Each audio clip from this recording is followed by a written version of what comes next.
right now said for maybe this. try going into like a private call. Yeah, that might be bad. Ooh, that's a good idea. Yeah. That might work a lot better.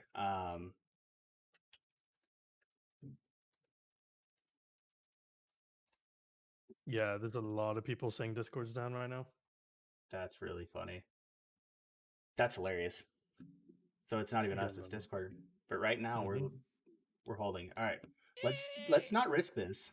Let's added let's both of start you with guys. Ampfy and we'll see if it stays stable. Then we can blame it on Nomad if it drops again. Wow, okay. Whoa, that's toxic, dude. What the heck? We are in Scrim school after all. We have to be toxic because we're scrimming. No, it's all Yeah, positivity in true. scrims. That's the whole purpose of this. So My man is wearing a Trials of Osiris hat, and you're telling him not to be toxic. that's fair. I'll give you that one. That's fair. He's got to pull at the mountaintop. 100% down around, pull at the mountaintop. Let's go. No, Love to see absolutely it. not. I actually don't know how to use a mountaintop. You what? I don't. You what? I don't. You I what, mate? refuse. Do you use a controller or a mouse? Controller. I just have to switch Okay. between console and PC. So, Right. Have you considered using Bumper Jumper as a layout? I use Puppeteer, but I'm also What? I do. I'm leaving. Fuck this. I'm an old man. Puppeteer was a pain to learn. Fair enough. No, I've been using Bumper Jumper since the Halo days, so that's my default. Yeah. Oh. Yeah. If this keeps Oh, going, Blyken made a good point. We can do a Steam voice call. Yeah, absolutely.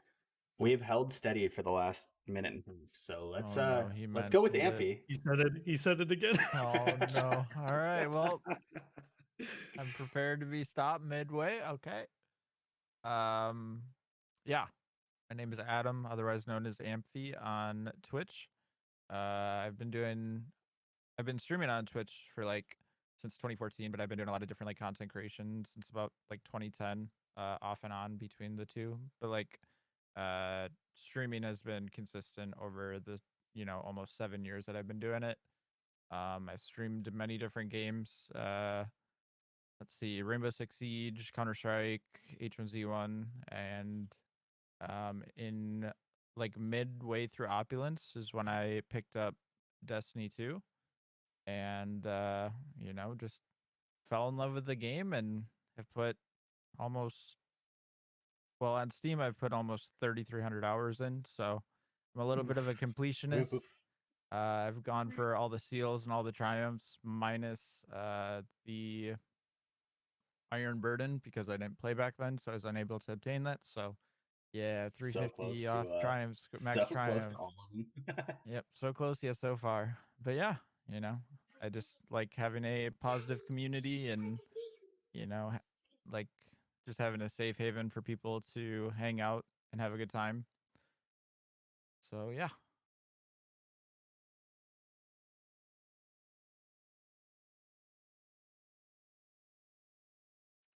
My chitlins are talking to me at the same time, of course. That's awesome, man. I can't believe you didn't start before Opulence. And by the way, that stayed stable the whole time. Just saying. Nice. He just mentioned it. We made it all the way through the intro. That's a win. I'm not saying it as a jinx. I'm saying that as a win. I mean, I did start playing D1 Vanilla, and then I stopped right after Volta Glass and picked it back up in Opulence. So. Yeah. Volta Glass. Oof. We'll definitely get into that one. All right. Nomad, let's go. I'm the faith this time. I'm actually going to take my time this time and give you the full spiel. Okay.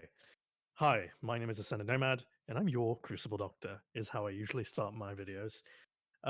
So I've been in and around the Destiny community since the alpha. I'm actually the person who runs the D1 Alpha Vet channel account. Really? No. I love that channel. I was like, that channel's great.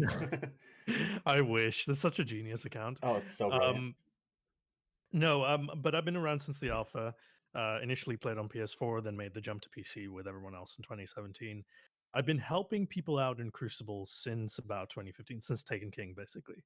And I got my start through the Crucible Sherpa subreddit, where I saw people like Dr. Lupo, Ninja with Noel, and Ramblin do Trials helps. And I thought, well, I'm not ever going to be as good as the three of them are together, but I can help them when it's not trials. So, because usually people would come to Crucible Sherpa and they would look for people to carry them, basically, right?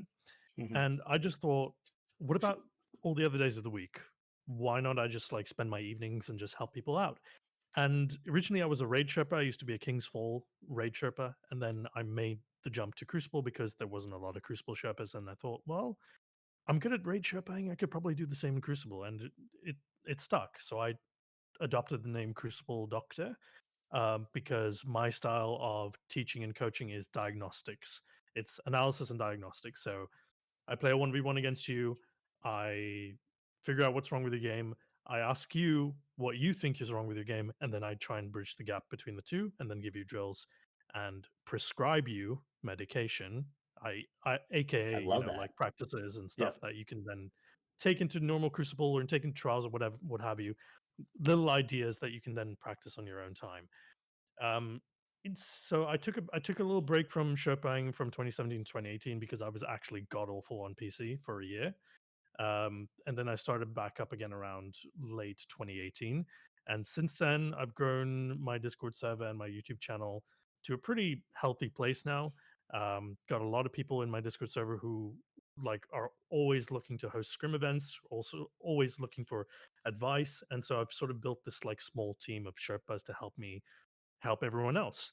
And we do gameplay reviews, we give good advice, we try and make sure that we're always talking about things that can be objectively verified rather than saying, oh, I think that Fell Winters is too easy, or I think fusions are bad, or I Right. think that controllers are the biggest problem with Destiny, which spoiler alert, Oh, they're we'll not. get into that. Right. That's the hot topic of every single episode is the M&K versus controller debate, and it's one of my Yeah. favorites. So It really I is. was streaming pretty regularly until late 2019 when I basically gave it up to focus on YouTube, and that worked out quite well. And I'm on my way to 40, maybe even 50,000 subscribers before Beyond Light. Who knows? That's huge. So that's me. We're definitely gonna have you guys share all your socials and stuff in chat. If you have it Mm, open, you can do it now too. Chat, I sure. want you guys to go follow both of these gentlemen. They are both incredibly skilled. That's why we have them on here. I've actually been looking forward to this one all week. I really have. I went through all of Nomad's videos and watched the your 2 second rule. Like I think about it now when I was playing trials over the weekend. Oh, nice. Yeah, it popped in my head. It was like 2 seconds slide, 2 seconds Right. move, 2 seconds. And it, See, I always try and shorten that down to 1 second or even half a second in trials because if you die, that's it, right? yeah. Pretty much game over. Unfortunately, the trials map this week was a very slow playing map, Yeah. at least Yeah, in it my was. experience, anyway. And then obviously, Amphy, I spend exorbitant amounts of times in your stream. I just sit there with it running. Your voice is very soothing. Oh, thanks, man. You got two soothing voices on the stream. I You got to be know. careful. Zero's gonna fall asleep, man. He Yo, might actually. He everybody's gonna hasn't be slept yet. falling asleep. Let's go. He Be hasn't like me in even. high school. Zero hasn't slept yet. That's awesome. So, Amphy, you specialize mostly in PvP uh, challenges, right? Is better the best way to put it. You're a completionist, but you do a lot of like low man challenges, things like that. Oh, PvE. Yeah. I guess so. I don't know. I'm just mostly like I'm like that person that likes to help people but doesn't advertise it as like help because I don't know. I'd rather build a community of people that actually want to be there for me instead of like the service that I do, I guess. Right. Um, Right. but yeah, I don't know. I've been playing a lot more trials. Yeah, and Hmm. trying to improve with that, and like playing a lot of quick play. Like probably the past couple of seasons, I'm just a quote unquote grinder, I guess you could say. It's perfect, actually. It works really well. And I've noticed that too. That you've been knocking out everything from Gambit to dungeons to PvP activities to trials help last weekend. I was I was sitting around for all of it. All right, let's get into the nitty gritty. Um, what uh what is your favorite activity currently and ever in Destiny? let's bring it all the way down. What was your favorite thing, or what is your favorite thing? My favorite thing, Rift. No, I'm kidding. Rift was great. That you're making jokes about it. Rift I missed Rift. Rift was good, but it had the Gambit problem where people didn't know how the hell to play it. And so you had a lot of, whenever you'd load into a 6v6, it would always be filled with people who just didn't know what they're doing. Honestly, my favorite activity in the Destiny franchise has to be Vault of Glass. Okay, okay. I know that's not that's not a kosher thing to say as a Well, PvP I hear main, it a but lot. I hear that a lot. I mean, I came from in Destiny 1, I came from I was a raid Sherpa, and I built a Titan nice, solely for Weapons of Light and taking King. That was nice. I only built a Titan for that reason. And that's all I ran with. And then I found PvP, and I forgot what PvE was. Yeah, I feel it. I feel it. Amphy, what you got? What is your? I like hitting out the hard questions out the gate. It makes it a little easier for us. Warm up some. I would say either. I mean, I really enjoy the Last Wish raid, and then like even though the state it's in, I do have a really good time playing Trials. But I just I wish it could be at a different state. But yeah, the concept of it is a lot of fun. So I'd say those things. I'd agree with that. Yeah, Concept's great, but needs better execution badly. Yes. I agree. And we can actually roll into that. Do you think that it's more the way that it's played out? Do you think it's the map rotations, or do you think that it's the meta itself that that's the biggest pickup for Ampy, you Trials want to right go now? first? It's literally a mix of both, like everything combined. Like the meta doesn't help, and then the fact that there's people that just emote peak and like sword peak the whole time until they get their supers. It's what's it's not a PvP endgame activity. It's not showing who has the better aim. It's like who can use the most cheese. Yeah. So for me, so my opinions are influenced a lot by my clan. We talk about this in Encore a lot, where we just yes, people will play to win, and you should play to win. No matter what game you're in, if you really care about winning, you use whatever is at your disposal to win. So right now, that's Revoker, that's 600 RPM autos, that's 3 peaking. Because it helps. Because right now, the game mode itself, elimination, the goal is not so much to kill the other opponents as to not die, especially on PC with the state of cheating as it is. It's Yes. really just a case of not dying. And when you're not dying, what is the most powerful thing you can do in Destiny 2 in the current sandbox? It's 3 peaking. Yep. And it's against, first person shooting. It's against, how this game was meant to be played. TM, nice one, Bungie, using it against you. It's for me, the problem stems with elimination as the game mode. Because if say we brought back some version of Rift, or we made it capture the flag, if we brought that into Destiny, the problems with respect to Revoker would probably be nullified a little bit more, because you are running around the map, you have to rotate a lot more, and you don't sit and camp in CTF game modes. You have to move.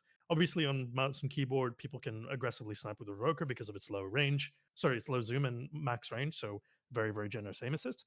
But you won't have this passive campy playstyle that you see now. Furthermore, CTF gives an objective, and competitive game modes need objectives. Look at every esports in the history of ever anything. And I know that's potentially opening us to that meme of Destiny 2 being esports ready, but No, um, I've wanted it forever. I was actually a Halo 3 pro when I was younger. Pro, right, quote unquote. I played a lot of nice. the tournaments and LAN parties and all that fun stuff. So, You had MLG Slayer, you had MLG CTF, you had a few of these game modes that were just about the objective, and the slaying takes a back seat. 3 peaking might be more of a thing in CTF. It might be a thing in CTF, but it won't be as big of a thing as it is now. So for me, I say start with a game mode and then remove the ability to 3 peak, because beyond anything else, that is what needs to change. yeah, absolutely. Yeah, the 3 peaking, Another one. It stops the flow of the match, in my opinion, is what it really feels like. You know, if you're on a small map and everybody's pushing together and you all meet in the middle point, like on Burnout, everybody meets in the middle. You know, or Retribution last week. I found that a lot of the games that we played, everyone met in the center. Then it was a sprint to the center. It was a battle at the center. Rounds were quick. The flow felt a lot better than something along the lines of like how people sit outside with triple snipers like last weekend and they don't move and they play at a time Right. every single time. You don't really, I mean, I can't play that way personally. I'm a very aggressive player. Sure. It's very difficult for me. I mean, I run shotgun on controller on PC, which is god awful for movement speeds. It really is. But I mean, that's kind of the thing that, you know, I've figured out how to adapt towards that. But when we're trying to push somebody and you have 3 snipers just sitting in the back holding a lane, it makes it near impossible to keep the flow of the game going. That's just something I've noticed. Yeah. So, I mean, we talked about the 2 issues. What would you 2 recommend could potentially fix it or improve it, make it a little bit more, build the ecosystem? Really, that's what we really want. Is how can we grow the ecosystem enough to make it more fun to play for newer people, for experienced people? So I'd say rotate the game mode. Have a couple of interesting different takes on Trials, like have a Trials of Osiris Clash version, have Trials of Osiris not Control, because Control doesn't play well in threes. Right. Trials of Osiris Rift. I keep coming back to Rift, and it's like at this point, it's not even a meme. I'm just like, I miss Rift. I love Rift. It was definitely, and we'll get into that too. But yeah, just like I think for a lot of people, you don't like for the people who aren't particularly good at Trials, you don't see them going into the elimination playlist to improve because they feel intimidated by it. And I think if it was a simple, if there was a way to simply just change the game mode for Trials, that could make it more fun. That could make it more varied. It could also entice different people to play. What if you had Trials of Osiris Supremacy? You know, that's such a fun, casual, light game mode that if you had a week where you just did Trials Supremacy, it could be a wild card. It'd be completely different from what we're used to with elimination because it's the same stale experience with no real rewards. It's yeah. I could go on, but Amphi, I'm sure you have thoughts as making well. me second guess bringing you on here. Trials Supremacy. Ugh. Hey man, I'm just throwing ideas. I'm throwing ideas. We need some ideas, man. It's all it is Clash with extra steps. Oh my god, are you me? Holy crap. I say that all the time. I say it all the time. It's really Anyways. what it is. All right, Amphi, what do you got? What do you think would make Trials, what would make it more happy for you to hop into Trials with either stacked or helping or anything else? I mean, it's probably not going to happen, but disabling emoting and not having heavy. I mean, it's for 2 rounds of the game, but heavy can literally determine like a swing of the momentum if they just have like, because all the heavy exotics and stuff, like, it's just, I don't know. Like, there's so many broken things with it, in my opinion. Absolutely. Can I be an edgelord real quick? Go for it. I actually quite like the heavy round in Trials of Osiris because there's an objective to play for, and people You're aren't not wrong. like you're not camping as much. Yeah, I definitely see that as well. The thing for me is like if you're gonna 3-peak on the heavy round, well, you deserve to lose the round. If you're gonna 3-peak at all, you deserve to lose. But on the heavy round, it makes it more real. That's true. Give me 1 second. My dog is tearing apart my downstairs.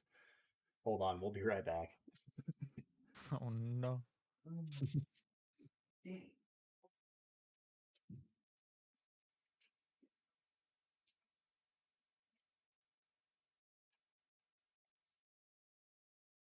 One thing I wish they would do is just like give us more control or give us options for like different heavy timers and like private matches. Yeah, definitely. Or like being able to turn off, like, say when the Dawning or like all those events come out. Oh my god. Just being able to turn that off. Did Guardian games. Did you play through the Revelry last year? No. Wait. Revelry. That was the one where you picked up like a lot of orbs, and it was active in trials and comp and everything. It was horrible. All right, we're back. This is definitely the most interesting ScrimCast I've had so far. Yeah, dude, we're just vibing, man. Yeah, I mean, we're all good here. It's dog was running around downstairs, which he's not usually down here. We had some Discord issues where I don't know if I want to risk turning the lo-fi back on yet. Nothing that's worth having comes easy. Yeah, exactly. Absolutely. All right, where were we? We were talking about improvements in trials. Amphy, you were going through it. Oh yeah, another thing I feel like doesn't need to be a thing is some of the artifact mods I feel like need to be disabled, like Solar Plexus and Oppressive Darkness. Yeah. I was just wondering if that was supposed to be like intended, like I think it for was. trials. I think it was as a general game mechanic, just as much as stasis is going to be a thing in Beyond Light. Yeah. It's just you're selling the experience, so you want to experience the experience in every facet of the game. So I it was love experience it on Top Tree Dawn. It's great seeing it across the map. So for me, I Yeah. think Solar Plexus is made worse by Top Tree Dawn, which is Yeah. objectively the best class in the game. They have dodges, they have Yeah. healing, and they have a Yep. ranged melee. Like, get the fuck Yep. out of here. Sorry, It's am I like allowed to swear on this? Absolutely. Yeah. Okay, It's so a mature fucking concept Top when Tree you join Dawn, right? it. 100%. That's my favorite, and that's actually a great segue to roll into. Let's talk about what's the best class and why is it Hunter? I mean, Ooh, I like you. I like you. You're brave. I've spent 1,900 hours, 2,100 hours on Hunter in D2, Yeah. and I think I'm up to 200 on a Warlock and maybe 5 on the Titan.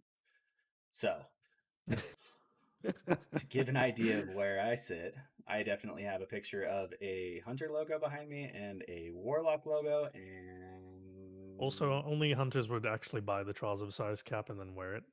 that's fair. That's fair. Actually, I gotta say, I think I want to say my first week flawless to get the hat. I'm pretty sure I was trying Warlock. Ooh. Yeah, I was That was just learning. secret. I was just. Was it Top Tree learning. Dawn? I refuse to answer that question. To be What fair, if I was on console at the time, so yes, it was Top Tree Dawn, and the movement was absolutely broken. But since then, Right. I've actually steered away from Top Tree Dawn, and in scrims, I'll either run Devour, or I'll run Arc Webs. Yeah, Top Tree Arc is really good. Those nades. Yep, I would the nades say- are in scrims, especially the nades are perfect because everyone sits very close together and pushes together.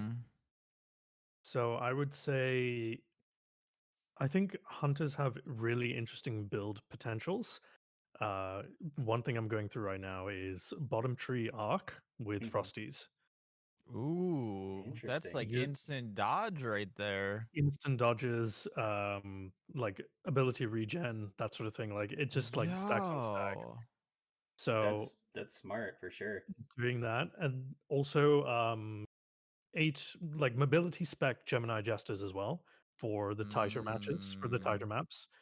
I'm just thinking what other builds do I have? I was gonna do a graviton forfeit top tree, sorry, graviton forfeit bottom tree night stalker, but the super kills me every time.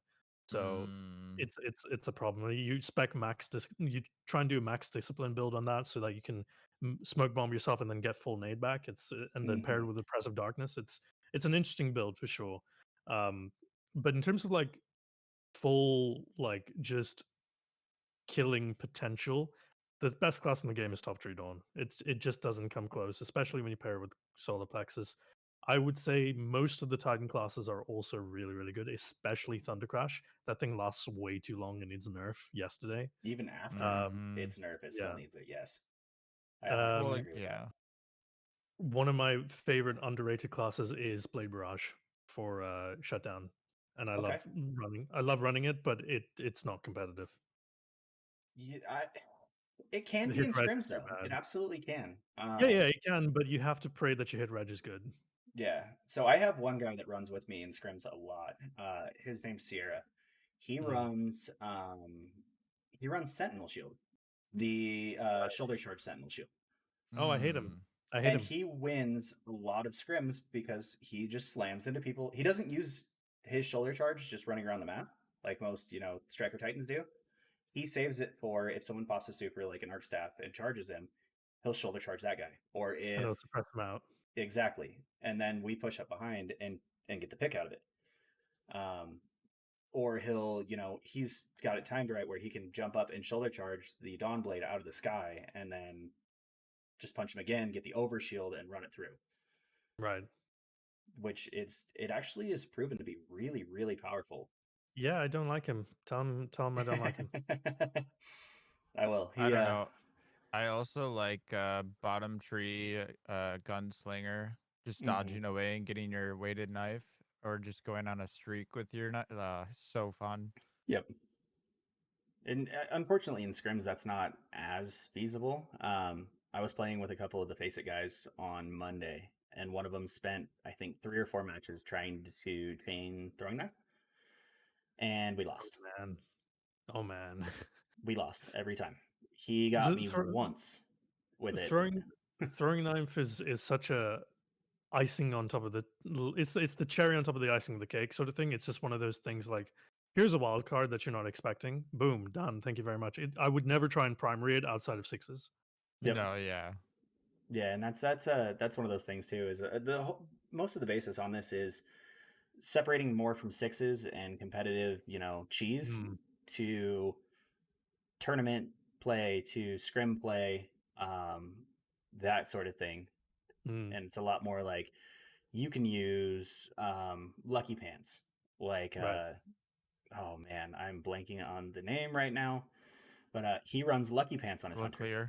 Thank you. Yes, Leclerc runs Lucky Pants, and that's his go-to as a hunter, so that he can switch and his hand cannon's always loaded. Fantastic. It's brilliant. It absolutely is. And then you have the guys that run Karnsteins for their warlocks versus transversives, or runs Ophidians with a shotgun. Like I do that. If there's 2 warlocks on the team, I'll run Ophidians and my shotgun, and I will just fly in, punch. Right. And that's kind of how I run Dragon Shadow on Hunter like all the time, because that max handling is just so nice. Like, and the Wraith Metal Mail, I think it's called, is so good. For some reason, I cannot adjust between non-Wraith Metal and Wraith Metal. I don't know what it is with my snaps, with my turns, with my rotations, but it just does not flow well for me. Because you're used to a certain pacing that Wraith Metal Mail offers you, that you become so used to it that you incorporate it into your playstyle. And it's, for us as humans, we gravitate to things that are easy. That's how we make them habits. So when we see a better path forward, we naturally tailor our habits and our instincts to favor that. So in the case of Destiny 2, you've got Wraith Metal Mail. You're getting a buff to your handling. You're getting a buff to your everything, basically. And so instinctually, without you even realizing, you're starting to free up some time in your head for your playstyle to be a little bit more aggressive, to get back into the fight quicker. That when you get out of it, and use a different exotic, it feels really off. It's kind of like when you main Stompies for like a year and then you try something else because there's a whole game out there, and then you realize oh crap, I can't actually move. I'm slow. It's like, no, you were just fast before. So it always requires some adjustment, but yeah, getting locked into a certain playstyle, like you never want to be a one-trick pony ever, because it makes you a worse player. Absolutely. My problem is, so I'm a Stompy main, as much as I hate to admit it, but I come from console, where breaking the field of view is how you win matches. Yeah. Especially on console, because you can't look up fast enough for a Stompy's hunter jumping over you. And everyone has the turning circle of a small moon. Exactly. So that's kind of why I named that. So I'm kind of just used to it at this point. But when I run something like Dragon Shadow, when I'm running Face It and there's 2 hunters in there, I find that I can't hit my shots when Wraith Metal is active. As crazy as that sounds, I overcorrect for the snaps for my turns for snipes and stuff that I just completely whiff past. Probably just a practice thing. Oh yeah, absolutely. I'm sure it's just hard for me to be like, oh yeah, or I can just say I'm sticking to stompies. Right. I have found that I've started testing out other builds, but I'm having a lot more fun testing things on Warlock than I am on Hunter. As crazy as that sound. And then Amphy, what do you suggest for exotics? What's your fancy? What do you like running? Any class. Hunter is like Dragon Shadow or sometimes Stompies. Warlock, I'm pretty basic with the Ophidians or the Transversives, and then usually Dunes on Titan. Mhm. Or I've been I, I'm kind of in trials you gotta like pull out all the stops, especially if you're playing cheaters. I rock the Ursas so I get my super back. Yes. Good man.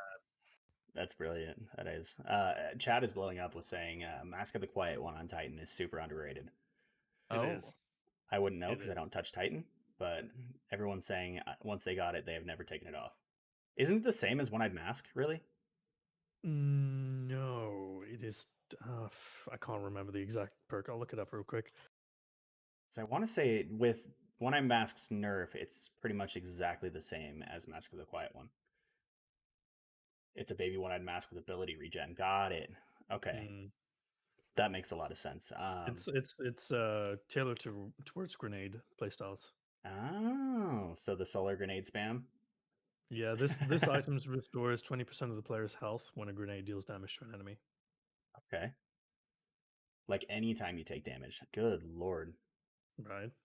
Anytime you take damage, wow. you get ability regen. So that's why it's banned in scrims. That makes a lot of sense.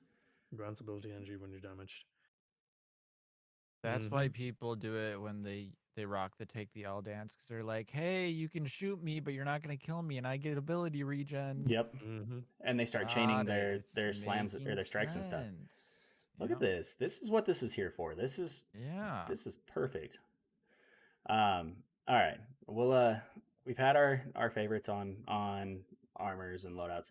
Let's talk weapons. What do you guys prefer in a competitive setting? What's your go-tos? Are you Well, you see, if you say anything other than Dire Promise and Fell Winters, you're wrong.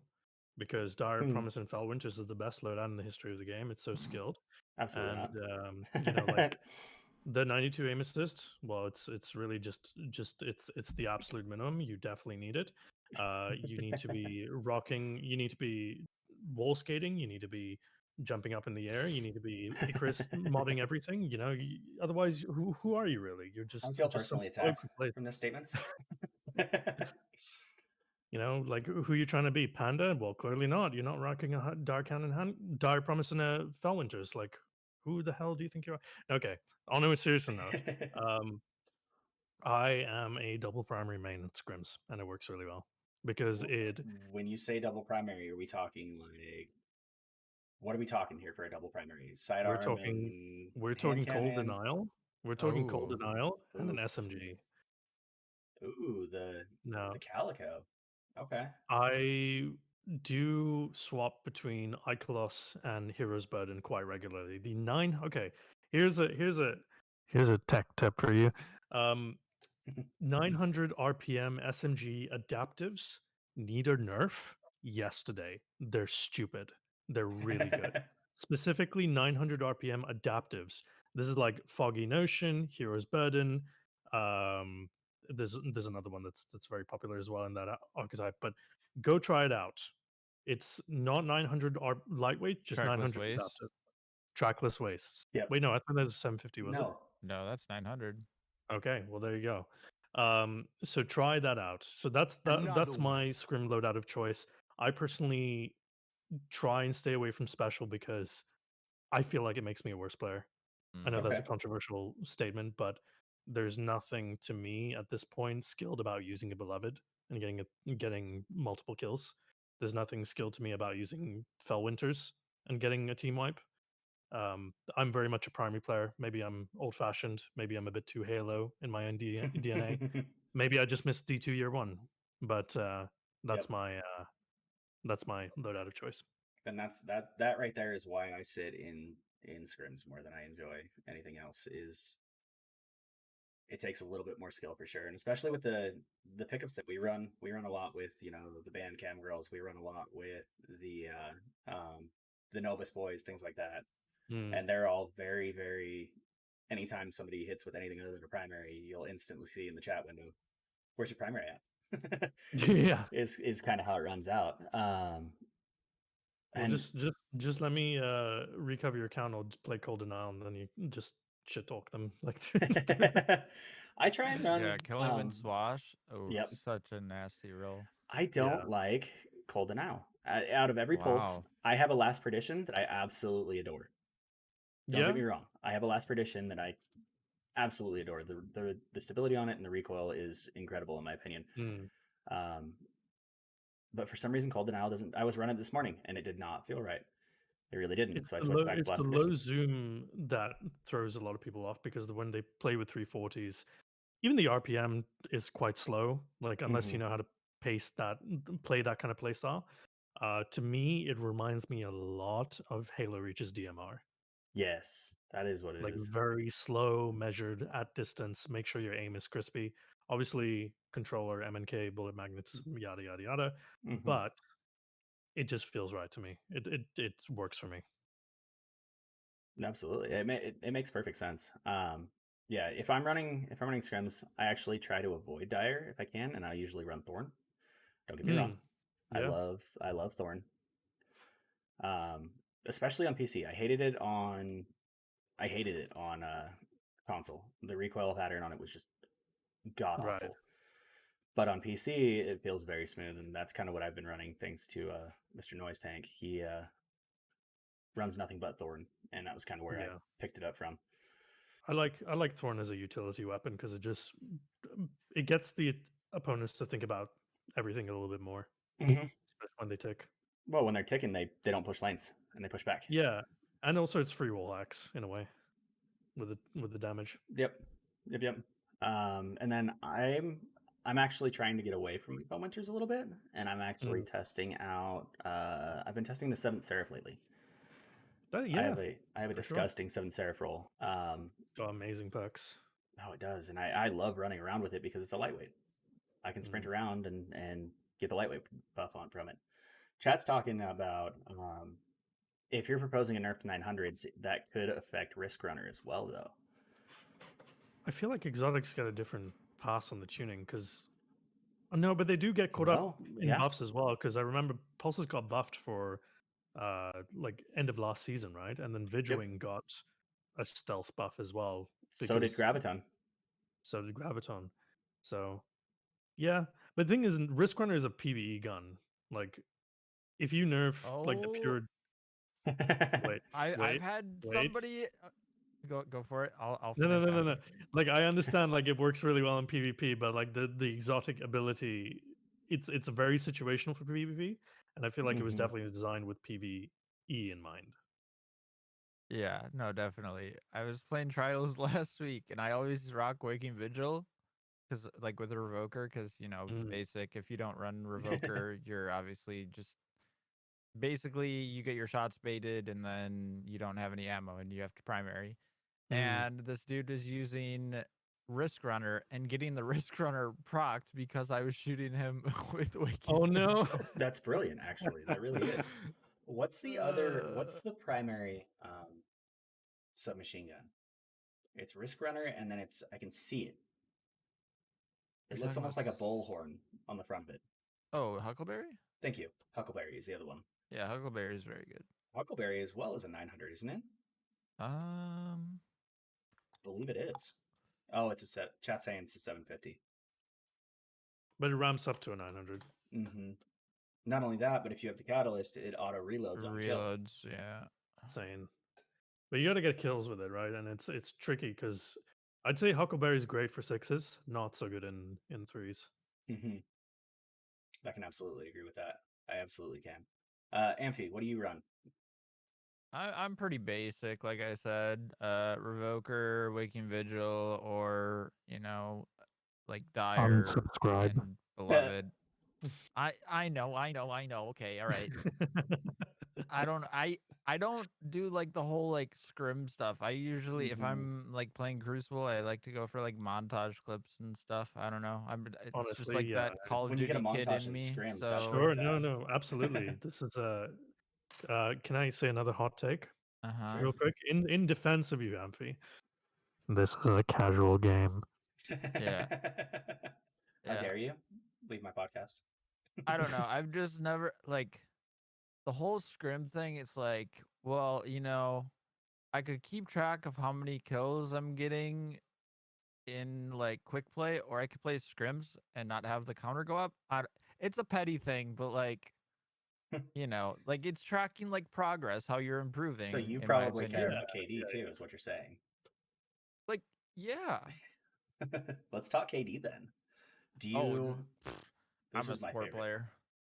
You're a support player, so you you I farm have maybe support I have tabs. maybe a 1 KD. I play for the win. I will get farmed as many Okay, times as so I need to in that's order not a support to player as get the much. win.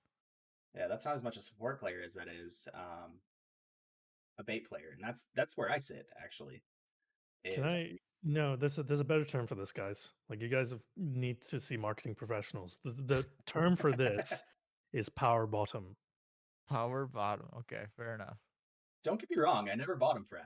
However, There's games I pop off. I definitely sit about the 1.04, 1.4 range KD in Sorry, say most that again. situations. I sit in about a 1.04 to a 1.4 range at the end of games. Okay. But I also So play a lot of I play with a lot of insane players that sit at 2 pluses. yeah. So my lifetime is, I think it's 1.57 or 1. Somewhere around there, like high 1.5s. Then the KAD is around 2.1 lifetime. Lately, though, since the change to CBMM, like I don't think I think I've averaged around a 3 or maybe a 3.2. It's just remarkably easy now with CBMM and quick play. In trials, I'm around a 1.1. Like I'm average-ish. Um, but my playstyle is aggressive support, is what I'd say, or more specifically, shot callers. Okay. Yeah. So what I do is I like to I like to fill in the gaps for my team. And what that means is basically, say, okay, if we were playing in trials, okay, let's say Bobby is the entry fragger. You're gonna run in, you're gonna try and get the first pick. Amphi is gonna try and stick with us and not get debated into dying first. Fair? Yep. Yeah, yeah. I would operate the space in between. I'd move between the lines between the two of you, and I would attempt to support you both as best I can. The two main characteristics you need for this kind of playstyle, which I've only seen in a few other players, one is very high game sense. You have to understand what's going on around you all the time. You have to understand your teammates' situations as much as you understand yourself, and you have to be able to sacrifice your own playstyle for the sake of the team. So for me, as much as I love being a cold denial main and SMGing people at stupid ranges, um, I will put on a thorn and a shotgun if I have to. I'll put on a snipe if I have to. I'll do whatever works best for the team and basically sacrifice myself so the team can win. And I'll try my best to get I'll try my best to get kills, but my primary job is to make sure you don't die. So I let you have the glory as much as I can. You're the cover. That makes perfect sense. Kind of, yeah. I sit kind of in the same boat, except for I always tell everybody that my callouts are a lot better when I'm spinning around my ghost. Yeah. That's kind of where it sits at. Is I'll run in, get a pick of one, trade, and then spin around my ghost and make the callouts for the other two. Kind of the same idea, except for I traded at the same time. Yeah. So like I came from Siege before I played like Destiny 2, and I was always the quote unquote hard breacher. So I was always the one that was like planting the bomb, making sure that like the site got opened, just anything to make sure that the round was won. And like even if like I got the bomb planted and then like still got killed like right after and we won the round, that was basically like my job. So I guess it's kind of just translated over into like trials and stuff. Mm-hmm. Nice. I mean, it makes sense. It really does. A lot more slow playstyle than what I'm used to. So we Yeah. would actually play really well together because I would push and you'd follow. Yep. I play a good bait. All right, let's I'm good with team shotting too, though. let's dive into weapons. What if you could pick any weapon from D1 pre-nerf? What would it be and why? Hawkmoon. I Okay, feel like that's an obvious one. that's a boring one. It is a boring one. No, I wouldn't say it. I won't say Hawkmoon. I need some time to think about it. Amphy, you go. I didn't That's a play good one too. D1, so yeah. I played D1 Okay. vanilla. Remember? Pre-nerf in this current meta, Vex Mythic Last. Ferret said the same 1000%. thing, and I said the same thing. That's really funny. Mythic Like Last it's was pre-nerf was just filthy. it was insane. It was so much fun. I got it, and I got it from a run, and then the next day they nerfed it. So sorry, it's actually my fault. My bad. No, thanks. I'll remember that one. That's what I would love to see. The other one, yep, Hammond said NLB it is a too. good show. Yeah. Yeah, MLB was a great one. That was my go-to in trials in D1. Was the No Land Beyond. I was not a fan of the Icebreaker. Hot take there. I didn't enjoy Icebreaker. I didn't either, but it had a great scope. It had amazing aim assist, and you got free ammo. Yeah, I mean, so you get that with Revoker now. Hey, got him. Yep. I mean, let's be real. I use No Land Beyond a lot, and if I was sniping, my sniping go-to, and if I could bring back any weapon, legendary or not, if I had to pick one and one only, it would be the Harrowed Defiance of Yasmin. Interesting. I don't know So what out of it was about everything, that. Out of you pick everything, a scout rifle. no. The Defiance of Yasmin was the sniper rifle. It was the sniper. You're right. You're right. The You're right. Taken King. Yeah. And the Harrowed one felt so good. I used it in PvE. I used it in PvP. That never came out of my energy slot. Interesting. No, I definitely mained the Defiance of Yasmin. I didn't main the Harrowed one. I never could get it to drop for me. Yeah, the aim assist on it was insane. For sure. Yeah. It was definitely, especially the hard one. The aim assist on it was just redonkulous. I loved it more than the 1K voices, or not the 1K voices, but the 1,000-yard stare. I don't know what it was, but it just felt so smooth. I would love to see either a replica of that or that come back out of everything. Grasp of Nullock was another really good one.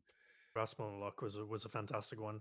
I really loved pre-nerf Vanquisher 8. It would be a 450 now, but just the way it felt. I used it well after it was bad because it just felt like a great gun, to be honest. I'm actually not familiar with that one. That's the new Monarchy auto rifle. Oh, that's why I was dead orbit to the end. Why am I here? What is I was a hunter. Hunter, dead orbit, they always go together. Let's be real. True. I don't know that armor set for New Monarchy on Hunter. It was nice on red. Maybe it's just me because I like red, but like I don't know. Kvostov, I'm guessing, is going to come back. I have a feeling it can't not. They're doing all this nostalgia about the Traveler giving us a gun with Traveler's Chosen. Yep. Oh, it blew my mind. I started. So I've never played Titan. I was Hunter when I was playing D1, and I went back in like January, and I started a D1. Like it's fresh, but it's not fresh because I'm not gonna like go in my vaults and take weapons from like my Hunter.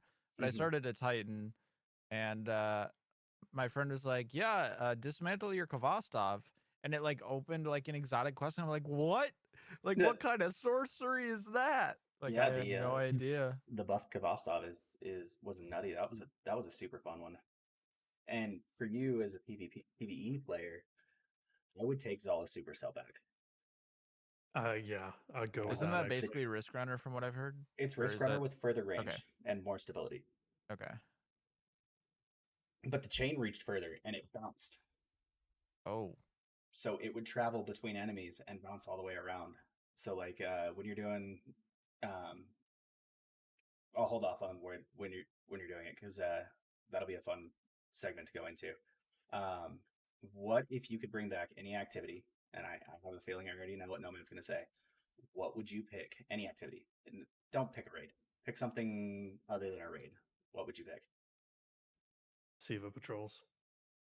Eva patrols. Interesting. No, I'm joking. I was like, interesting. Okay. I'm tracking. Any activity, not a raid. Mm-hmm. It could be a PvE activity. It could be a PvP activity. From D1 or just generally? Yep, we can do both, but mostly D1. I like to hear D1. the nostalgia factor, but I mean, Ampy is going to probably have something from D2 more than D1. From D1, probably Sparrow Racing League. No, love it. SRL is amazing. That I don't understand how that's not been a thing, especially when they were selling like this like athletic looking SRL looking stuff for Guardian games. I'm betting you, I would put my entire channel on the line. SRL is going to come back, mostly because all of the sparrows still come with instant like disabling boost, and you can spin and rotate and boost left and right. That's all still coming out. So if they didn't want to bring that back, I don't think they would have included that on the sparrows. True. Just from my perspective on that, I mean, or they got lazy and just imported a bunch of code. That's true. Well, they said it's not coming back now. If you read some of the notes from DMG and Reddit and stuff, he says it's not coming back now. Okay, that's promising. Yeah, that's what they said in Forsaken, I believe, because we were talking about when the Tangled Shore came out, how it's got that back track that feels like Sparrow Racing. We're like, what about the new dungeon, Rainbow Road? Rainbow Road is another great one. It's there. I make first timers walk that for the lols. I usually try and one run it without letting go of boost. Nice. It doesn't go well. Just saying. No, I can imagine not. No. It definitely doesn't go well. Amphy, what do you got? What would you bring back, if anything? Well, like they haven't really taken much stuff away since I started playing. So I'm trying to think. I know it's a little bit harder, but I mean, they took away things like Iron Banner play modes, survival play modes. They took away. Okay, I got it. Okay, listen. Bring back Iron Burden so I can get max triumph score. Thank you. No. I would suffer through it. I am 350 points off max triumph. All right, you're a Nomad. completionist. I forgot. I am. That's literally. I'm at 129,210, and it's 129,660, I believe now. Or no, wait, you've actually 560. got nearly the max. Yes, That's I have every seal. I have every seal. I have every triumph. Yes. My man sat through Reckoner. Oh yeah, that was one of the first ones I got. Oh man, I salute you, and also will gladly pay for your therapy when you need it. Yo, thanks, man. I appreciate the support. Are you kidding? No, let's be real. Reckoner's not near as bad as Chronicler, in my opinion. What? Chronicler's pretty easy. You just do the truth to power cheese. Easy peasy. Yeah, but it's every single week. Bobby. No, it's every 3 weeks. Right, every 3 weeks. Sorry. So it takes what, a grand total of like 13 weeks altogether to get it done. Do you know what you can do in between those weeks? Is you could play other games that bring you joy and happiness and make you fulfilled in your life generally, or you could, take up cooking or knitting or something that maybe video editing, maybe get a job with a video editor as a video editor for someone else.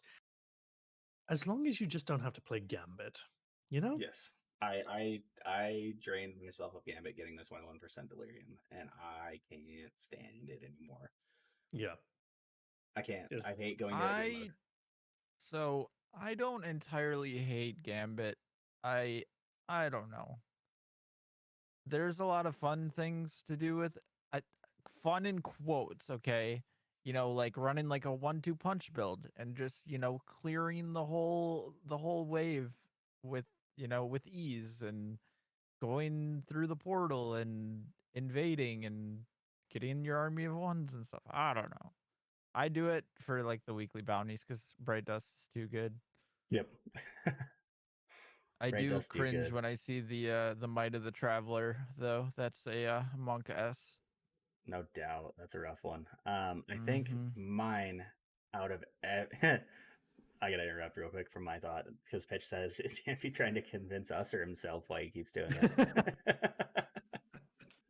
that was It's that was okay, worth Ampy. stopping for. It's okay. Stockholm syndrome is a very real thing. It is. That's one of my favorite. That's one of my favorite dad jokes of all time. It was. I read a book on Stockholm syndrome. It was terrible at first, but by the end, I enjoyed it. Oh, fuck off. I think if I could bring back anything from D1, and it could be the rose-colored glasses, but the Ala Cool strike, the Dark Yeah, Blade, actually, yeah. was. That was a I've great strike. repeated that strike so many times, and it never got dull. It really didn't.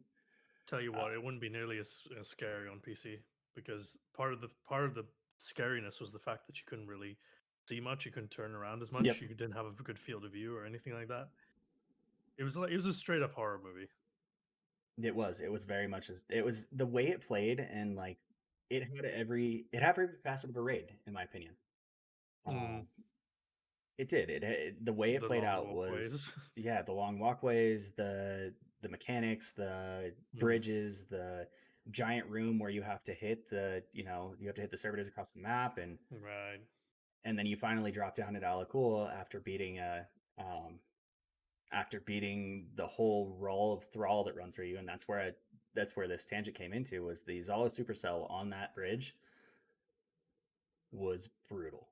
You'd hit the first Yeah. thrall, you'd kill him, and it would chain entirely down the line, and it would take out 100 and something thrall. It was terrible, but it was fun. It was a ton of fun. And then I think the other weapon I would probably bring back is the Touch of Malice. Call me crazy. I use Touch of Malice in PvP. No, I can see it. It was a very interesting weapon. It was fun to use for sure. I'll It- never I'll never badmouth anybody's like weird um weapon selection because I think there's a little bit too much like groupthink when it comes to like what weapons are the best. One of my favorite creators right now is Frostbolt because he Mhm. just does insane shit with the worst loadouts, Mm-hmm. and it opens your mind and just like gets you to think about, well, this game is it's a game that prioritizes fun and it puts fun things in the game for you to try out. So go try them out. So, do you feel that Bungie does forced metas? No. Really? I don't think that, like, I think they have an idea. I think perhaps in year 3 there's a hint of it. Um Especially when it comes to PvE with this, like when they did the sniper change for Shadowkeep and then they Mm-hmm. reverted it because they for whatever reason thought Yeah, actually what no. was that? I don't know what happened there. But when it comes to PvP, I don't think there is like there is definitely an onus on Bungie to keep the experience fresh, to keep people playing, to keep them engaged. I don't think they quite have it down to a silent science like they would in Apex Legends or Valorant or CS:GO or anything where they specifically tune certain weapons. Right now, as we've seen, they can only tune by archetype. And in Sure. very, very specific use case scenarios, they can cancel perks or disable guns or something like that. That being said, I think they do think about weapon balancing, and I think they've done a very good job overall, save for a few Interesting. outliers. It's not like they've accidentally stumbled upon this like really interesting meta where pretty much anything can be viable except for 150 scouts. By the way, F in the chat for 150 scouts. I would say more than Um, 150 scouts. Let's 140s, 110s, 180 hand cannons. 140s, 110s, but here's the thing: is like 140s I can do numbers with because it's a pacing thing. If I duel 150, I will just find some cover and then try and outsmart them. 110s need some love; they're gonna get some love. Mm-hmm. 150 scouts are basically outclassed by 340 pulses because they operate in the same range, and the maps aren't designed for 150s anymore. Say for like Midtown and Vostok and a few other Yep. big maps. With the exception Um, of Jade. Jade is, I think, the Jade is Bay. only exception of the rule. Right. Yeah. So the original question was like, do they do crucible bouncing? You said. Do you feel like they have forced metas? Do they have force metas? I don't think they have force metas at all because I think the fact that so many things are viable now, and you can do all sorts of crazy combinations of builds, like me doing double primary and dropping 20, 30 kills in scrims. I feel that's pretty good evidence of the fact that they're trying to make everything work, and I think they've done a good job. Sure. That makes sense. Scrims, yes. I would still, in my opinion, I think that they did a little too much with the 600 auto rifle. I think I agree there. if they could have picked any auto rifle to force into most The use, world drop. I would have liked to see 450s personally. I would have loved to see Uriels get a buff versus Which is really insane considering Uriels can roll with quick draw and moving target. absolutely. But it's Mm. a very specific role, and it's not sold by every single vendor in the tower. True. It's They one of those should ones have that you kept kind of farm for. gnawing behind Reckoning, just like it I was with agree. Sure, with absolutely. spare rations. Yeah, absolutely. I 100% agree with that as well. I think 600s in the place that they're in, you can put a 600 auto on of honestly any role on it, and I've tested this with summoners, and you can outgun TTK wise 90% of the Crucible. Yeah, 100% because it's forgiving. There's aim assist, bullet magnetism, that sort of thing. The thing is with 600s though, you have to be out in the open for you to get a kill. Like you can't really peek shoot with it like you can with hand cannons. So if you're gonna have a straight fight between Suros HC, spin up says otherwise. so yeah, Surah spin up is an anomaly, but that's you're talking about an exotic there, so you can't really True, very true. do an equivalent there. When it comes to like what I think people miss a lot of the time is that when it comes to time to kill, yeah, the stats are one thing, but they don't ever paint the full story. We're not talking about playstyle, we're not talking about builds, we're not talking about different classes, that sort of thing. Not that it should really factor in. The biggest thing is playstyle. Um, Hand cannon being able to peek shoot and doing a lot of burst damage Mm-hmm. makes it the superior option for team shooting, in my opinion. Autos are great for sixes, and they're good in trials too. But if I was going to enter a $10,000 tournament against G1 tomorrow, Mm-hmm. I'd rock a hand cannon. I mean, I see that. Yes, and I've seen a lot of. I mean, G1 specifically. We'll attach onto that. Hunter likes to run his tournaments with Suros allowed. He likes to Okay. run his tournaments with really strange loadouts, still approved. And Suros was doing really well. It was just he was outgunned because it was a crutch weapon more than it was a skilled playset. What do you mean by Um, crutch weapon? it's easier to spam a Suros in the corner and then step out, hit your shots, step back. Okay. Because you're not going to peek twice as it spun up because the TTK on a Suros, correct me if I'm wrong, is less than 0.4 on full spin. That is correct. And it's pretty lethal as a neutral game too because it's Mm-hmm. still a 600 RPM. Yep. So if you use it like a normal 600 RPM and treat the spin up as a bonus, you should be able to do numbers with it. Like Oh, you should be able absolutely. to do fine with it. I see it happen a lot. That's why it's banned from scrims. That's why all 600s are, and it's only 600s that are banned currently. Mm, I know guys that run Valkadin. I know guys that run Uriels, but mm. it's 600s of the archetype itself that's the biggest issue. Yeah, I agree with that. That right there is where I feel like Bungie might have done a bit of a forced meta.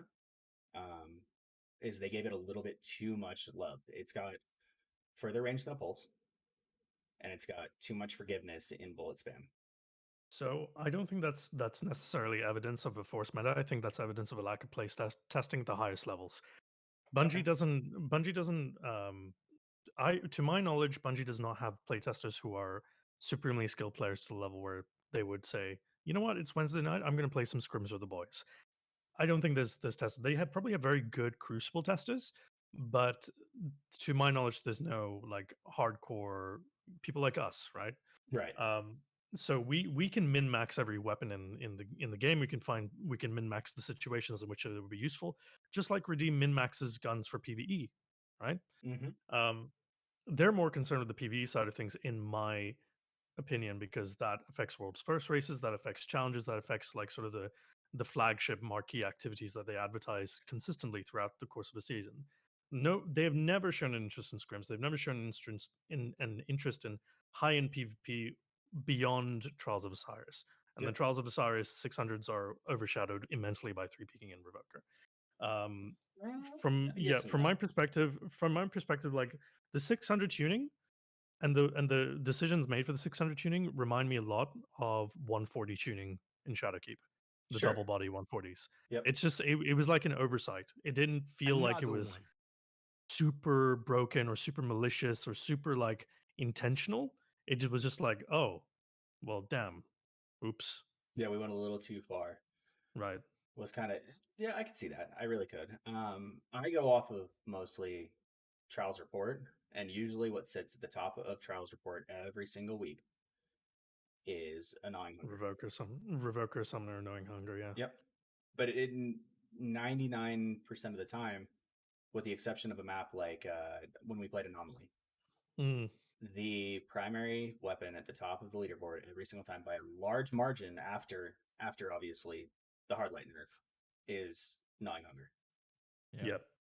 That's kind of the, that should give some sort of an evidence of they made it too easy to get, Yep. they made it too forgiving. Plus, Also, like season 5's Knowing Hungers were still viable, right? Like they have a 1060 mhm. power cap. Oh yeah, absolutely. Also, Absolutely. don't be surprised if you see a lot more Bastions this weekend in Trials because of the exotic Cypher smile. Mm-hmm. Shit. I've had my Bastion. I haven't even touched Yeah. it. Oh yeah. No, I have it too. But It's a lot more. It's a lot more viable on console. Bastion is I don't horrid get on near a console. Bastion user if I don't have to. Like I sit back and try and snipe them, but it should not kill you with one of the it's like what, 3 cartridges or whatever it shoots at you? 3 like pellets? Two, Like two 2 pellets to kill. pellets? Mm-hmm. Two to kill. 3 to get a super. Yep. Yeah, like It's two to kill, three to get a super. Zero, can you correct that? Nomads is a YouTube channel. He put it in here. It is AscendantNomad1. Sorry, I wanted to correct that to make sure that the ScrimCast command was updated correctly. Yeah, no worries. Nomad, will you has drop anyone tried your command back in there? Yeah, duty I'll type it bound in like Crucible? Because that's a 600 RPM as well. in. I don't mind it, but I would not use it over something like Summoner or something. Fair Mhm. enough. Absolutely. I 100% agree with that. There you go, Zero. Thank you. That right there is Nomad's channel. Why have you ever thought about coming back to streaming? Do you know what? Like okay, no. Wait, let me flip this on you for a second. Why are you asking me this? Because I noticed that you're doing your Sunday school in your Discord Sure. every Sunday. Yeah. Why not open that up for everyone to be able to see as well, more than just people? Is there a reason that it's people in your Discord? Because I know a lot of people would love to tune into that and just watch and lurk Yeah, and I mean, I do listen. stream it to the Discord. But honestly, it's a combination of things. Like the Discord's open. If you want to join, you can join. Mm-hmm. Like nobody's stopping you. But I don't stream because I do have a personal goal that I want to reach a certain level of YouTube subscribers. I don't really want to stream before that. Um, Okay. and it's just something like because I quit Twitch for YouTube and I want to reach my goals with YouTube before I come back. I'm not a full-time creator. I do this very, very occasionally. I work a 60, 70 hour job. Um, so I don't have the time, to be perfectly honest. And I do it. I, I don't make YouTube videos regularly either. So between what little time I do have, I'd rather spend that time Sure. um, working on YouTube. That's pretty much the only reason. And yeah, Oath's in the chat here. Yep. Oath was just Yeah, talking about that. Oath does stream it, and I stream it to the Discord because it's there. It's easy to set up. Right. And we have talked about like potentially like just coming back to Twitch just to host it, but at this moment, it's not on the cards. Sure. I mean, that was just something I was wondering about when I was trying to find some VODs to play for you. Oh yeah, no, you won't find them. Yeah, I mean, I wasn't able to, but I've got your YouTube videos on a constant roll right now. But I was just curious about that because I mean, somebody with your skill set and your knowledge base, I feel would do very, very well on I appreciate that. on the platform. I do. Just going through your videos, like this is probably the third time I've gone through all of your videos as much as I. What? Yeah, I gotta study who I'm interviewing. Let's be real. Oh, true. Okay, so it's not because you like them. You just had to do your homework. I got it. I enjoyed it. Don't get me wrong. I really enjoyed it. I did. No, I'm just busting your balls. Don't Yeah. worry. I'm not a full-time streamer either. I'm not a full-time content creator. I have a full-time job. Yeah. I have 3 kids. I have a wife. I also am part founder of an org, so I spend a lot I of mean, time. okay, trying to listen, improve buddy, you that. can just tell us you main bygones, all right? You don't have to go I into such definitely do detail. not. I don't main bygones. I don't. I have a god roll bygones. I don't main bygones. Bygones Jotun? Absolutely not. I don't have a Jotun. I refuse to get it. Oh. Refuse. I refuse to get a Jotun. And the only reason I have a Bastion is because a buddy of mine recupped it for me. Ooh. Well, Charles had recov. Fits the bill. Yeah. If it talks like a duck. I mean, if it doesn't, so I do help. I do trials help. I do comp help. Yeah. I do not charge for any of it ever.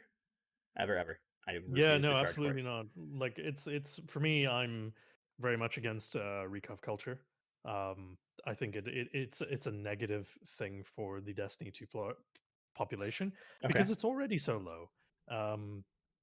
Especially on PC, when you go to high brackets of SBMM, I don't think there's enough incentive for the average player to play comp. And then you Sure. put SBMM on it, and then you have the recap scene going on. Some people want the rewards, but they're unwilling to go on the personal journey that it takes to get good at the game. Sure. Which is emblematic of 2 things. First of all, Destiny 2 does have a somewhat of a skill curve to it. And secondly, people care about the game so much that they like it's just so weird, man. Like they do care about the game, but they don't want to play the game because the state of the game is not good for PvP. It's just like the most heartbreaking catch 22, or maybe that's not the right term, but I feel like you get what I'm trying to say.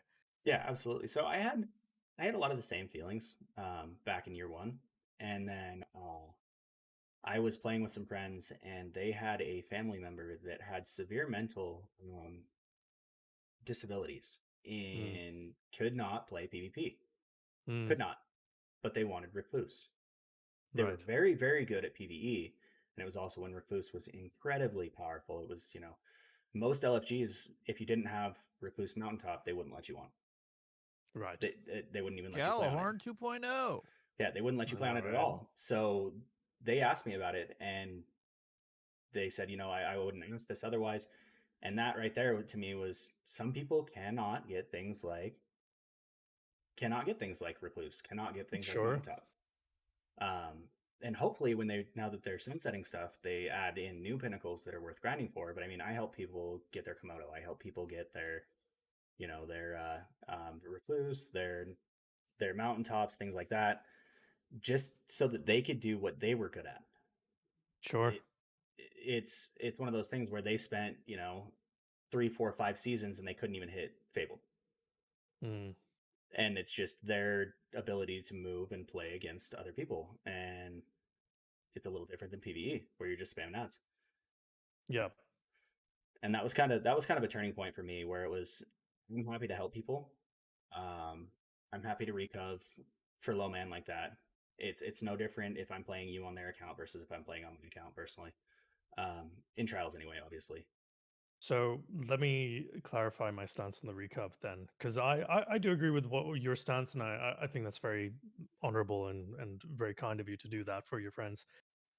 when it's for people who have a legitimate reason to perhaps seek a little bit of help, whether it's medical, whether it's like anxiety or whatever issues they may be going through. Like for me, I've recubbed for my friends who are literally just like the only reason they couldn't play is because they were out of town for a funeral or they were in hospital or something like that. Like if there's a proper reason why they can't play, then I'm not against recups. It's the paying for it because you're too lazy to improve recups. Absolutely. Paying Yeah, paying I for it agree. because you're too scared. Paying for it because you're you don't want to go through the challenge, like you're afraid of challenge. Like that's the stuff I don't care for. So Sure. the line in the sand is not as black and white as I made it out to be. Yeah. Apologies for that. So I'm gonna touch a little bit more on it too for the chat as well. There is an entire directory of people that do free help, free Mm. recups, free carries. If you scroll down to the bottom of the directory, you will find people with 1, 2, 3 viewers that are just saying, "Hey, I'll do help any Yeah, day." we do it in Encore as well, but we do it so that you play with us. Mm-hmm. Mm. Yeah, Crit's a good buddy of mine too, and I've watched. I've been around with him since before Revere, or not Revere, but um, oh man, well, Ravenous. thank you, Ravenous. Yeah. Yeah, I've been around with him since before Ravenous, and Crit's a good dude. So is Glow. Yeah, he is. Yeah, I know They both Glow. are. They're both They're good eggs. they're both very very strict on, you're not paying me for this. I'm helping you. Right. I'm helping you learn how to play it, and I'm helping you through it. Um, they're a great example. They're kind of where I got my example from. I got them from, Crit and Glow and Vixel and Halo. Those guys are kind of my inspiration on never charge for it. Just help them out. Well, here's the thing: is you can't build community if you're trying to emphasize the transactional nature of whatever it is you're doing. Yeah. Absolutely. Like it's just like, okay, you're a service now. You're not a person. Exactly. You're just a utility, a tool to be Mm-hmm. used and then discarded. And that's not how you make friends. That's not how you build communities. Like you hang out in Crit and Glow's chats. Like they're super nice people, super cracked at the game, and they're so humble about it as well. And like I'm very biased because I did recruit them for Encore, but like I have nothing but all the time in the world for people like them and for everybody else in the directory who goes out of their way to spend some time to help others, whether it's PvE, PvP, or Gambit. Oh, absolutely. To put Yeah. that in a separate category. But yeah, I mean, there's Yeah. guys like Benj and girls like Shib right, that do Gambit help, hundred and they Mhm. percent, never charge for it. And it's admirable. Words hard. It's admirable to have any of that. In my opinion, is anyone from their facet that has a skill set that other right. people can't do it. It's like whatever happened to just playing with friends, you know? Mm-hmm. Yeah. Apparently, people want to pay for that because they can't find friends. It's Question mark? Yeah. yeah. I mean, yeah, it really is the ecosystem of the game itself, where it's in this low, especially. A lot of my friends right now, if I didn't stream and play with the people that I did and meet the people that I have, Mm, most of my original friends have moved on to Warzone or moved on to something, something else, whatever they could find mm. for the. Honestly, Among Us has been doing incredible Numbers, yeah, on the yeah. directory. It's holding the viewership 5 times the amount of Destiny on a day-to-day basis, Yeah, 100%. It's and just it's a the party game. flavor of the week right now. Yep. And before Yeah. that, Same with it Fall was, Guys. yeah, exactly. Fall Guys was before that. Um, it's just one of those things where it's like the current state of the game, we have to find something to keep ourselves happy with it and making us want to come back every day. And that's what I've found in scrims, and I'm hoping that we can get others in chat to feel the same way. Over time, that's kind of the purpose here. To touch on the whole like Glow thing. Mm-hmm.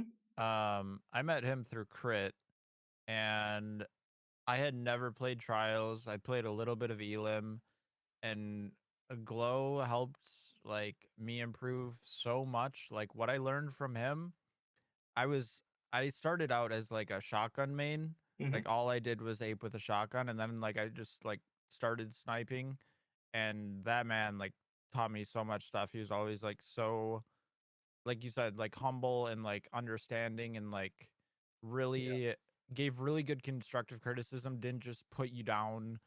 He's a really, really good dude. Yeah. Sure. Yeah, he is absolutely. I forget. I think I found Crit on Twitter one day. He posted something about something he was dealing with, and I ended up popping into his stream randomly because he posted it on Twitter. And I'm beyond glad I did. I found him there, and then I followed the chain through Vixel. Um, Crit introduced me to Vixel, introduced me to Glow, Normal Pitch, Anchor Light, all those guys, and that's kind of where we built from. So let me open it up to chat real quick. This is going to be the portion where they're going to ask questions in chat, and then we can talk about it for maybe, we'll say, 10 minutes or so, and then we'll jump into practical knowledge. We'll jump into the map of the week, and Sure. we'll run it out. Chat, what questions do you have? I know Inspirational has been chomping at the bit. He's a very active Face It player. And he likes to learn specifics on mostly lanes and along those aspects. So, Inspirational, what you got first? Because I know that you've been dying for this. Will I become a god on M and K? Practice. There's this not sponsored, but there's this lovely program called Aim Perfect, and Are we talking about the $24.99 or the 30? well, they have a free trial, you see, and you can get your money back guaranteed. No, fuck them. For real. That was a cap. That was a cap. Nobody clipped that. King Lycaon has to Like be on. banned. Yep. Yeah, he's the GG. Get baited. GG's good to see you. Oh, I both. Anyways, yeah. I mean, how do you get good with M and K? I would say continue playing with it personally. Ooh, I can answer this one. Do it, please. What you got? I mean, both of you play M and K. I cannot answer this one. I am a controller player, so. Ampy, do you want to go first, or? I mean, just practice. It definitely does help. Like if you work on like your reflexes and like Kovacs and stuff, that's not the end all be all, but Kovacs definitely helps. And just getting that muscle memory down. It's the same with like using a controller. Honestly, you learn like the muscle memory of everything, and yeah. So a little training exercise I used to give myself when I was trying to get better in D2 year one was using a 150 scout in PvE. That shit is hard. It does not work. So you really have to be mindful of your movement, your shots. It helps you become a Destiny player. Helps you become a better Destiny player if you make PvE hard for yourself by using non-meta stuff, and it makes you really emphasize the crits. But honestly, something that really helped was just playing other games. Just like for me, when your base mechanical skill is very low, literally anything will help. It's just about playing more games, getting the practice in, getting used to moving your muscles in different ways, getting that muscle memory going.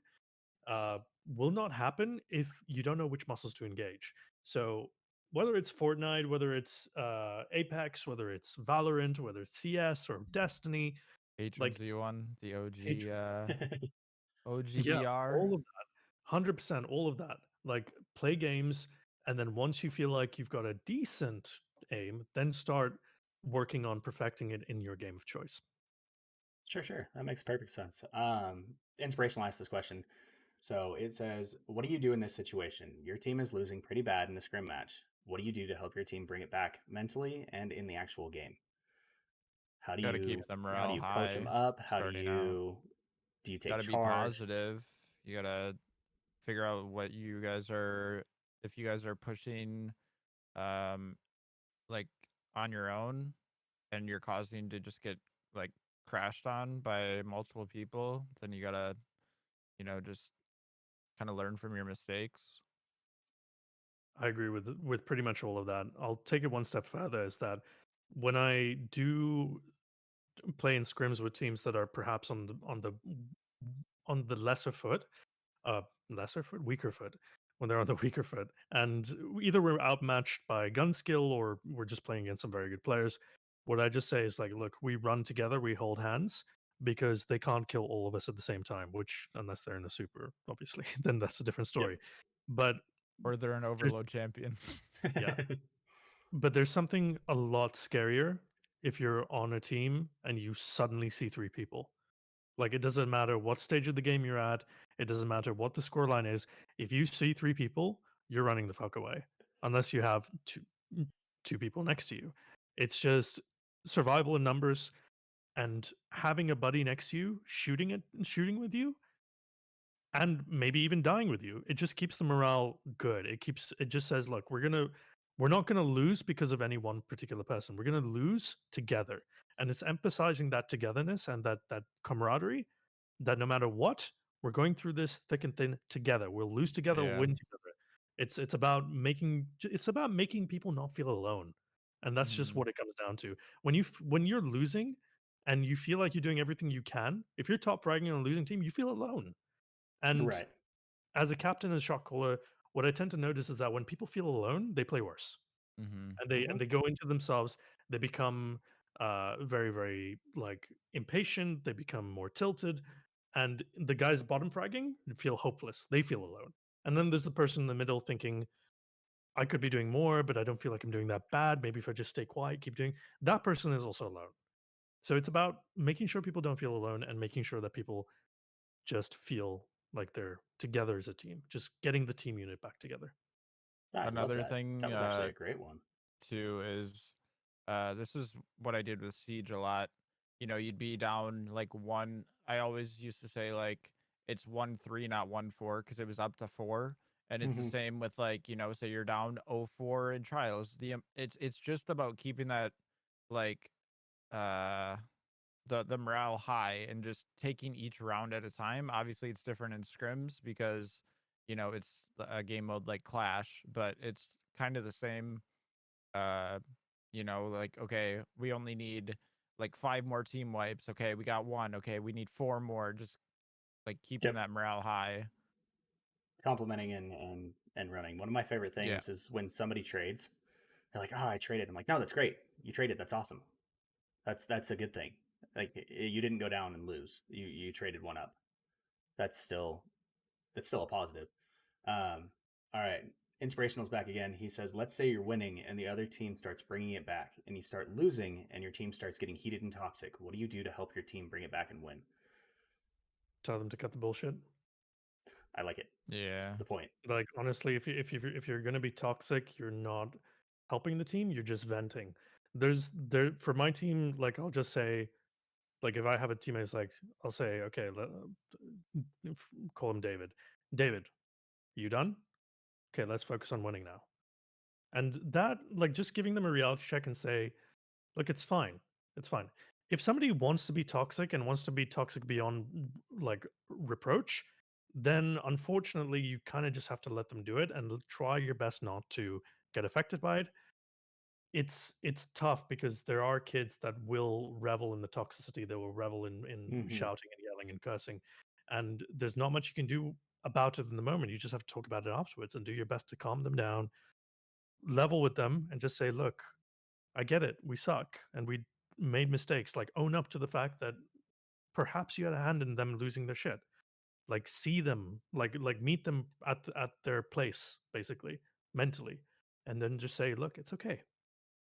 Sure. We did this wrong. We're gonna bring it back, and let's go again. And next time you feel like you need to shout at us, just take a second, breathe, and just look at the game. You can do like for me, it's about doing your best to try and de-escalate, and it's not all going to work all the time. It depends completely on the player. But remember, you're there to have fun. You're there to improve yourself. Competition is a natural part of it, but it doesn't have to be toxic. Sure. Absolutely. Cap made a good point. I'm curious to see what your guys' thoughts are on this. If you're top fragging and you have an unspoken if you're top fragging, you have an unspoken responsibility to shot call and be active with comms to help your team to try and become better. Do you feel that it has to fall on the person that's top fragging? No, never. Mm-mm. I didn't think so either. But No, that's a good way to it that's a good thing is. to dive into. There is. I can see where Cap's coming from because usually that person is playing Captain America, like they're doing all the work. So for them, it would be a natural thing for them to lean into their team and say, look, it's okay, guys, just follow me. We'll be fine. I'm getting kills. We'll be fine. And that'd be a good thing to do. But it is never on a certain person's responsibility. It's never on a certain person's plate to shoulder a responsibility that was not previously agreed upon. Sure. Ever in life, in games, whatever. Like you consent to having roles in a team. And if you want to step outside, make sure you have an understanding with your team that that's okay. Like the top teams, top really tightly knit teams do this all the time. Like you look at G1 and you'll see Onyx, Potato, and um Panda. Like they will interchange their shot calling, they'll interchange motivations, and they'll all egg each other on in different ways when the time requires for it. But when you're just playing pickups or face it or whatever, it's never really like you're just there to do your best and try and not get toxic, obviously, and lift your teammates up. It doesn't matter if you're bottom fragging or top fragging. IMO. I 100% agree. The way I see it is sometimes I look at it from a kind of a general standpoint in the army. The general's not always on the front line, Yes. but they're still making the calls. Yes. I agree with It that. is kind of how I see it. Amphy, what are your thoughts? Do you think that the top fragger should be the one that's always calling the shots? No, I think everybody, like, there can be a little input from everybody. Like, the top fragger could have some insight, but there could be some other insight that hasn't been like talked about that could, if you're say you're down, it could literally change the swing of the game. I don't know. Yeah, I think everybody's input is valuable. There's no absolutely. I. I 100% agree with that as well. All right, so Chip says, I'm a PvE man. What do you suggest as a game mindset going into PvP wanting to get better at it? Oof. Ah. Chips is a very, very good PvE main too. He does a lot of raid Sherpas. So he understands weapon knowledge. Ampy, I think you're like you went through this, didn't you? Yeah. Um. Great question for Well, when Amphy. I started, I played a lot of PvE and then transitioned over to PvP. I was talking to Nomad about this, like when you were restarting your internet, and I watched a lot of his videos, like the 2 second rule. Like that was like like it was so useful. Mm-hmm. Like I very, very helpful. Just watch, like there's a lot of content out there to watch, where you might not have the same thinking, but watching those kind of videos will put you in that mindset. Um it's just it's got to be like a consistent, well, you know, just practicing, literally just playing quick play, trying to assess how you play and like what mistakes you make and how you can learn from those. Um as far as like going from PvE to PvP. Yeah, yeah, Well, absolutely. here's my just to add on that. I agree with everything that Ampy said. Just to tack onto that, whether you're a PvE main or a PvP main, the improvement mindset doesn't really change. Yeah. Just because you're good at one activity or you prefer one activity doesn't mean you have to approach it in any different way. Um, when you want to improve, stay humble. Hmm. Assume that your current like understanding of things is wrong, and you can always learn, or just assume that you could be doing it better, basically. And seek out content from creators that isn't motivated by toxicity, isn't motivated by clickbait, isn't motivated by promoting certain services that would otherwise help you get the thing done, i.e., recovery Sure, services. for sure. Try and Hmm. find creators that are who really live and breathe this sort of thing. Like for me, I would 100% recommend Patty Cakes. I'd recommend Drewski. I Mm-hmm. recommend Cami Cakes. I'd recommend Frostbolt. Um, I would I'd recommend recommend Apathetic. AscendantNomad. Just saying. Graveyard, Yeah. sure. Like I would Graveyard is a recommend great all one these too. guys, all these people. There's so many resources out there. We are 7 years into this franchise.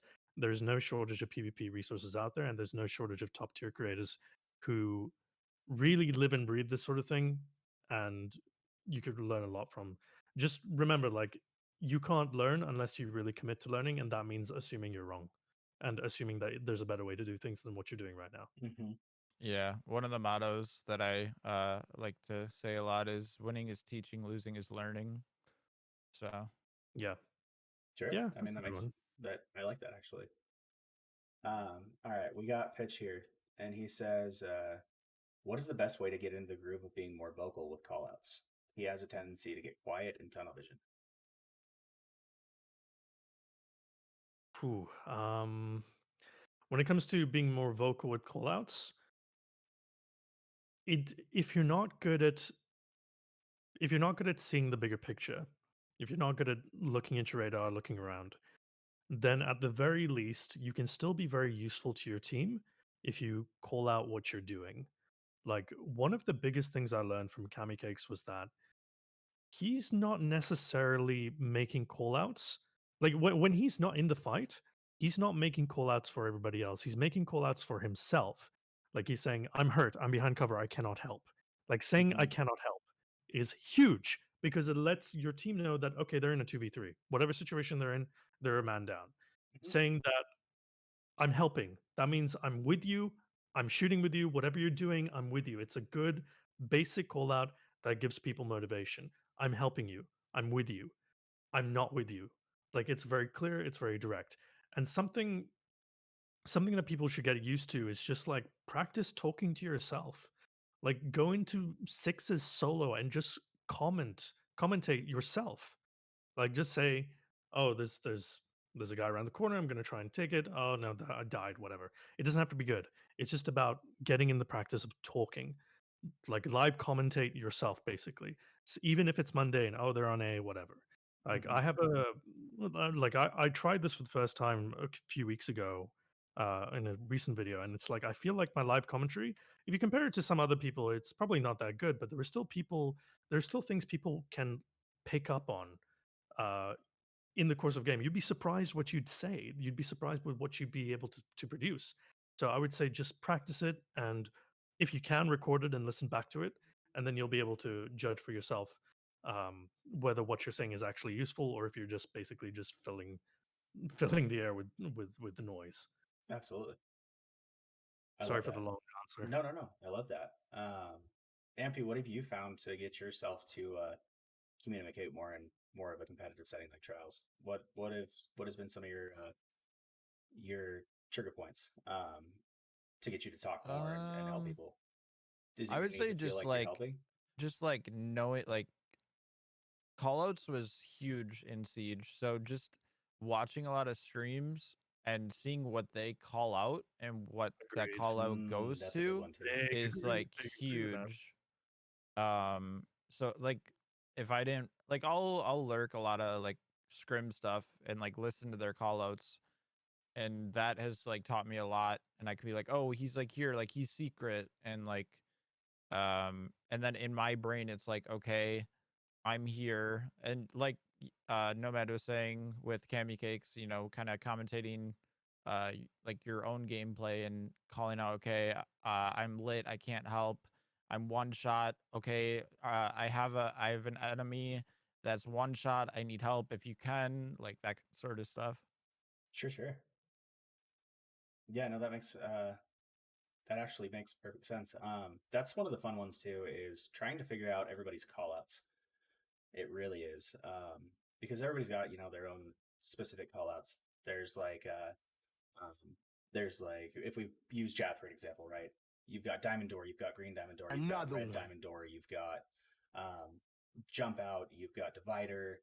It's all relative. A lot of people, like the big one that I run to a lot in scrims and face it, is the difference between Divider and Comp Heavy.